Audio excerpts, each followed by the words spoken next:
pasang Quran atau zikir dalam rumah. Cukup-cukuplah muzik sejam 2 jam.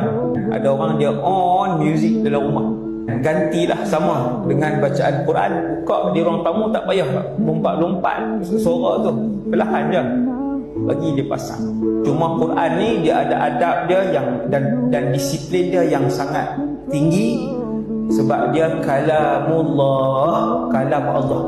Kalau zikir kita pasang, kita sembang tak berdosa. Tapi Quran kita pasang di ruang tamu, kita bersembang, berdosa.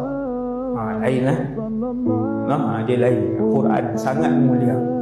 Pasanglah Quran dalam bilik ke, dalam apakah, surah apa pun tak apa. Cuma yang lebih bagus Nabi ajak pula. Subhanallah, Nabi ajak, Nabi kata untuk menghalau kejahatan sihir daripada dalam rumah, pasanglah Al-Baqarah dan Ali Imran. Pasanglah setiap hari. InsyaAllah nampak kesan dia walaupun sikit. InsyaAllah.